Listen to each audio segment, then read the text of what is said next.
let's talk about the Cerberus.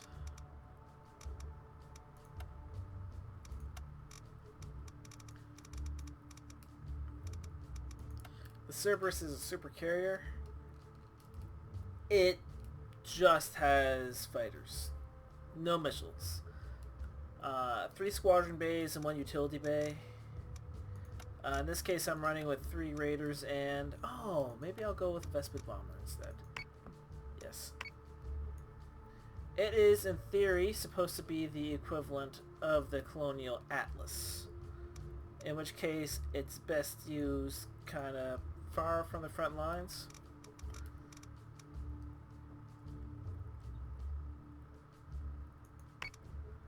And as for my opponent, it is going to be the Atlas. Once again, used from the front lines. We run in Viper 2s. And Assault Raptor. It's got a fleet point value of 1280. The Cerberus, if I can find it, has a fleet point value of 1340. So the Cerberus should have the advantage against the Colonial Atlas.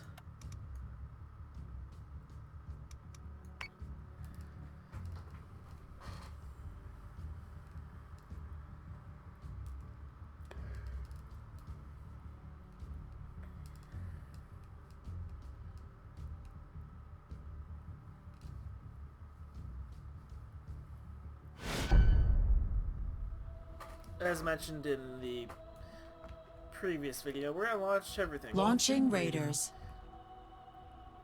You can subsystem process. In my opinion, the most important thing is navigation and fire control. I'm not too worried about health bays. I'm not too worried about Centurions at the moment. So I can turn off the armory. And I'll turn off the tech bays. Navigation and fire control are very important. And I'm not too worried about engineering at the moment. Because, you know, we're not in a fight yet. Systems have been updated. So now this thing is very maneuverable. Confirmed. And this is good.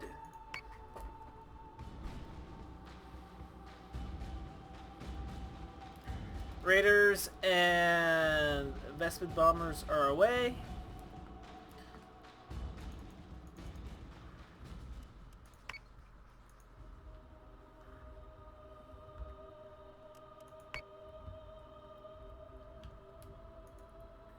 And I'll lose some elevation and move towards it.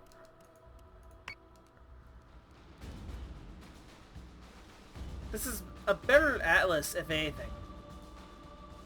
3 squadrons and a utility squadron is kind of frightening to the Atlas is just 2 squadrons and 1 utility. The one thing that does save the Colonials is they can fight the Cylons at a 10-to-1 margin.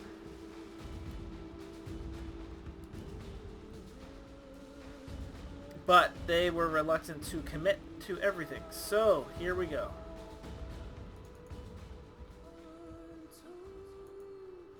Calculating.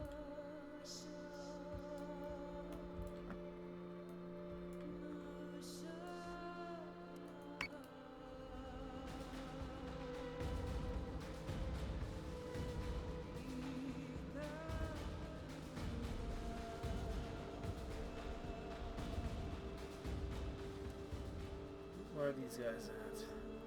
17. We could probably ignore those guys for now. And focus fire on these Mark II Vipers.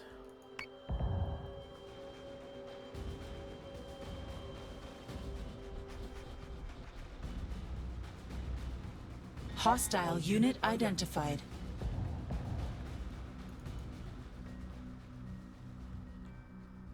Yep, keep going after those guys. And Vespid Bombers. Oh. They're already firing munitions. Nice! Investment bombs are kind of terrifying, so there is that. But bombs are depleted, so those guys can return Recalling to base. squadron. And these guys can go after the Raptor Assault Squadron. Because the Raptor Assault Squadron is possibly going to cause some issues. Because they do fire munitions. Projectiles Oh god, bearing I've never been on constant. the other side of this. Oh, it sucks.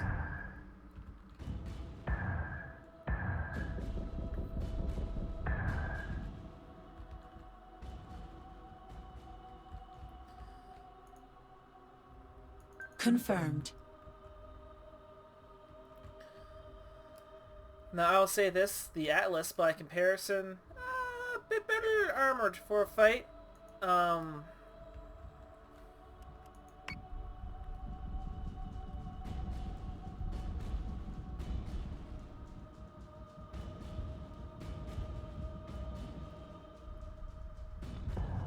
Cool, Raptor Assault Squadron's done. Let's alter the subsystem processes, shall we?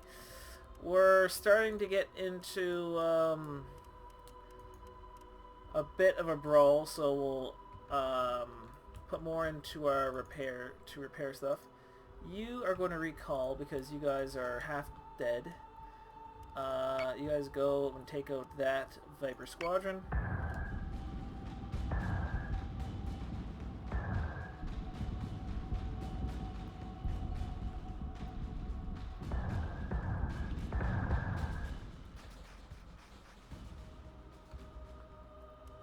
Target acquired. Now, let's see. My friend's taking a bit of a beating. My top is pretty beefy, so why don't we just cut hard and do something like this. And I could actually deploy my bombers again because my bombers should be reloaded.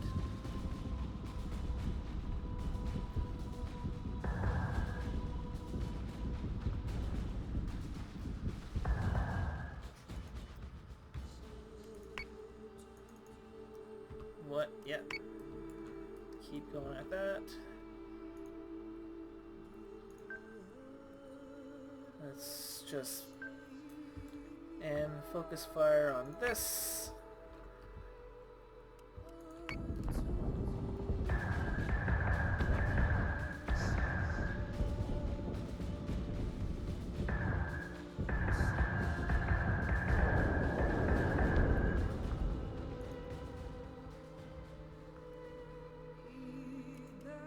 Might as well deploy these guys again.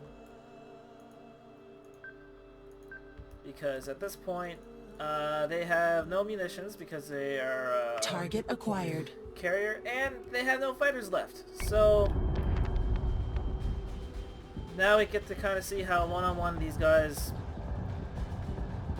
handle each other. And as it stands, I'm not impressed.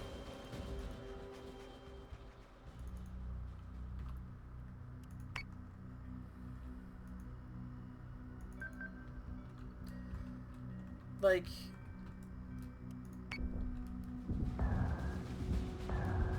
they should have had the edge on me.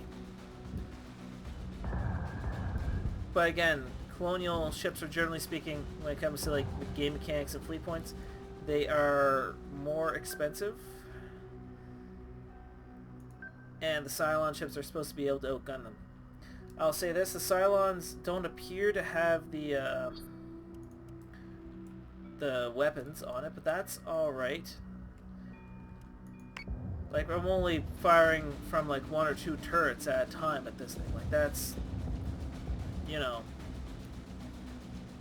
that's not too great. Whereas the colonial ships would have like all sorts of munitions kind of to use by comparison. And I want to keep my front away from them because that is the weakest spot. My right isn't looking too bad, so we'll do this. My left took a bit of a beating.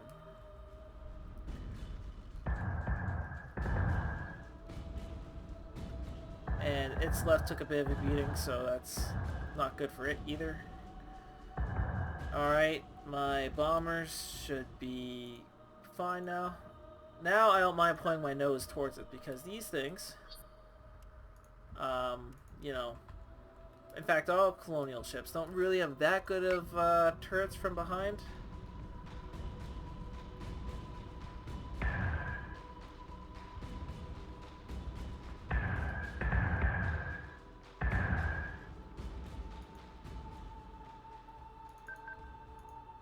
And in the campaign, when you come across, you know, a Cerberus, they're kind of scary because they're fairly tough, and they got good enough firepower. Like, they are not completely defenseless, unlike some other ones.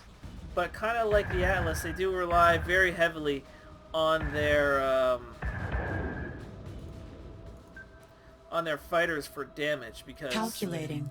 like, look at this. This fight would take forever if I just had to slowly chase this thing down and poke at it with, you know, my 1 or 2 medium cannons. But the bombers and the raiders just make really short work of that carrier.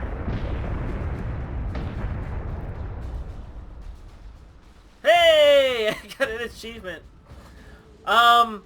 So yeah, I guess in real time, let's take a look at this. I mean, I employ the same strategy with anything that carries space superiority units.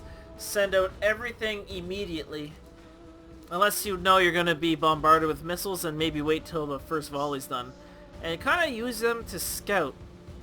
The limit for a lot of this stuff is like radius range and not being able to see your enemy. However, you can you know, avoid that problem if you are using Raiders or Vipers or Raptors or whatever.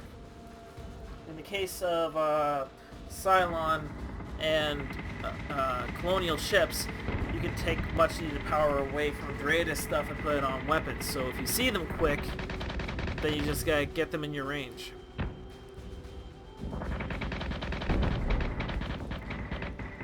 And I guess in terms of weaponry, it looks like the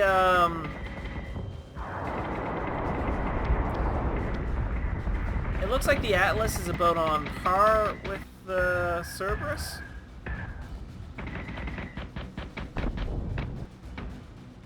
They don't really have too much offensive weaponry. They're not completely defenseless, but they do rely heavily on their fighter support for defense and damage.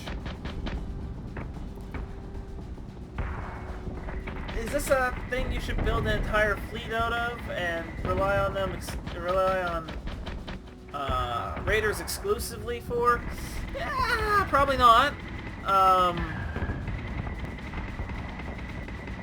Because generally speaking, the Vipers are better fighters. But that being said, the AI doesn't really use the fighters as well. But if you're going up against a human, they would kind of be foolish not to go all in on the fighters. Because what's good about saving your fighters for later if they just swarm you and you're outnumbered 2 or 3 to 1 and then just, you know, rip you to pieces.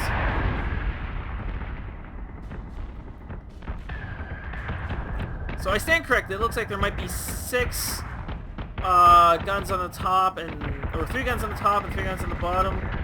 Again, very similar setup to the Atlas. It does not really have that much firepower. It's mostly enough to keep harassing fighters off it, but as for a proper, you know, slug it out brawl, the Cerberus and the Atlas don't slug out very well.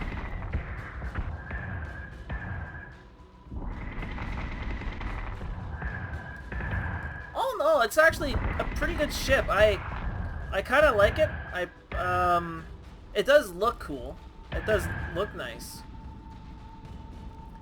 It feels like it might be a bit more maneuverable than the Atlas, but that might be because of how the Cylons can, like, almost micromanage their power. So that they can do some very impressive things compared to colonial ships, which are aggressive or defensive. You can really, really set these ships up for almost whatever you need.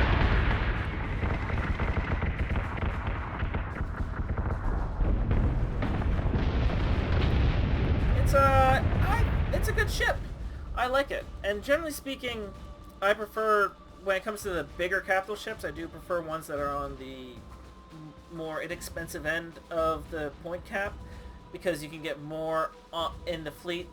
What I find, especially with base stars or battle stars, they get really slow and they get really hard to manage. They are this big unstoppable force of a ship, but you almost need to babysit it because it's so slow and because it's such a huge target. And well, some other stuff that I'll get into when I start talking about the colonial battle stars.